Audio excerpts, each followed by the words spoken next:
भी आप भूल गए, मदरसा बोर्ड भी वैसा ही खाली है। चूँकि सरकार की नीयत साफ नहीं है, भाई काम को अटका देना है। कैसे अटकाना है वो मुख्यमंत्री से सीखिए।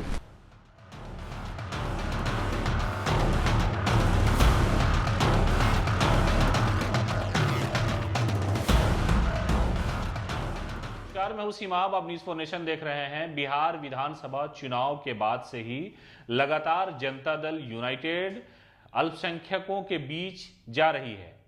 आपने मुख्यमंत्री नीतीश कुमार की वो कई तस्वीरें देखी होंगी जब वो रमजान के दिनों में लगातार इफ्तार पार्टी में शामिल होते रहे हैं।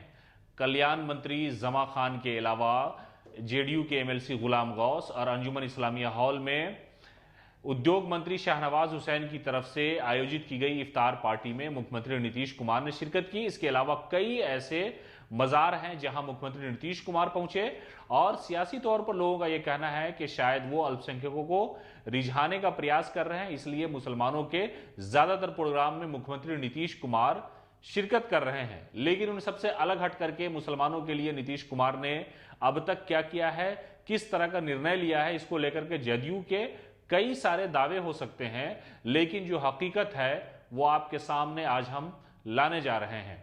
इसलिए कि अल्पसंख्यक के निदान के लिए, उनके विकास के लिए जो कई इस तरह के इदारे हैं, यानी जहां उर्दू का विकास होता है, अल्पसंख्यकों से जुड़े हुए मामलात की सुनवाई होती है, जैसे अल्पसंख्यक आयोग, उनके चेयरमैन का जो कार्यकाल है वो पूरा हो गया, यानी उनके जो चेयरमैन थे प्रोफेसर यूनुस हकीम, उनका कार्यकाल पूरा हो गया। उसके बाद से अब तक आयोग के चेयरमैन का जो ओहदा है, पोस्ट है, वो खाली है और वो भगवान भरोसे है। इसी तरह बिहार उर्दू अकादमी, जहां उर्दू के विकास के लिए कई तरह की योजनाएं चलाई जाती है, कई तरह के कामकाज होते हैं, जो लोग लेखक हैं, किताबें लिखते हैं, उनको वहां पर प्रोत्साहित किया जाता है, पैसे दिए जाते हैं उनकी किताब को लेकर के। लेकिन यहां भी सिक्योरिटी जो है कई सालों से नहीं है। इसके अलावा बिहार स्टेट मदरसा एजुकेशन बोर्ड के पूर्व चेयरमैन अब्दुल कयूम अंसारी के रिटायर होने के बाद, यानी उनका जब कार्यकाल मुकम्मल हो गया, उसके बाद से ही वो ओहदा खाली है और किसी आईएएस के चार्ज के सहारे मदरसा बोर्ड चल रहा है। यानी जो रूटीन वर्क है वो सिर्फ चल रहा है, नए चेयरमैन की अब तक नियुक्ति नहीं हो सकी है। इसके अलावा कई ऐसी योजनाएं हैं जो मुसलमानों के लिए, यानी अल्पसंख्यकों के लिए चलाई जाती है, लेकिन मुख्यमंत्री नीतीश कुमार का ध्यान उस तरफ नहीं जा रहा है। इस मामले को लेकर के आरजेडी के एमएलसी कारी सुहैब ने सरकार पर हमला बोला है। क्या कुछ कहा है उन्होंने, सुनिए पहले आप। भी आप भूल गए, मदरसा बोर्ड भी वैसा ही खाली है। चूँकि सरकार की नीयत साफ नहीं है, भाई काम को अटका देना है। कैसे अटकाना है वो मुख्यमंत्री से सीखिए। जब चेयरमैन ही नहीं रहेंगे तो काम कैसे होगा? पदाधिकारियों के बल बिहार का क्या हाल है? चारों तरफ लूट मार मचा हुआ है, दारू थाना से बिक रहा है, उसके सिपाही ही अब बोल रहे हैं। अब आप देखिए कि उर्दू ट्रांसलेट की बहाली होनी है। अब आपने जब विज्ञापन निकाला उस वक्त तमाम शराइत को करते, उसमें लिखते कि ये शर्त है। अब आप शर्त दे रहे हैं कि जब उसने अप्लाई किया उससे पहले का कास्ट सर्टिफिकेट होना चाहिए। भाई उसी वक्त आप उसमें विज्ञापन में दे देते कि जिनके पास कास्ट सर्टिफिकेट है वही अप्लाई करें, जिनके पास नहीं है नहीं अप्लाई करें।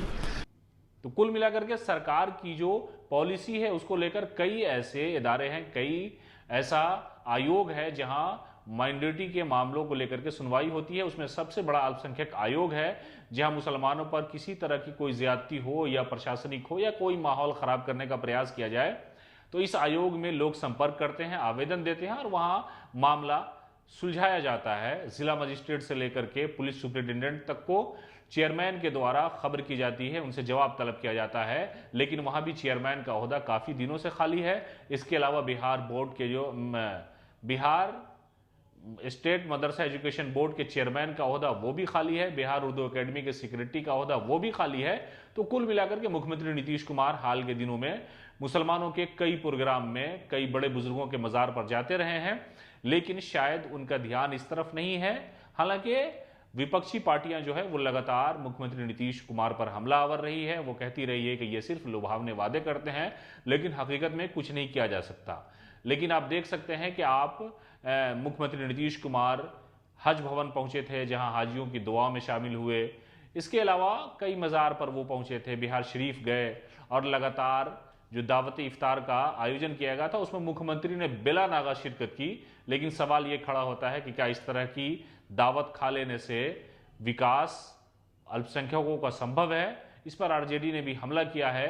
लेकिन सवाल आज भी वही है कि क्या इफ्तार की दावत खाने से विकास होगा, या आयोग में चेयरमैन की नियुक्ति, मदरसा बोर्ड के चेयरमैन की नियुक्ति, या बिहार उर्दू अकादमी के सेक्रेटरी की नियुक्ति से ही यह सारा मामला हल होगा? इस तरह के अपडेट के लिए आप बने रहे हमारे साथ। नमस्कार।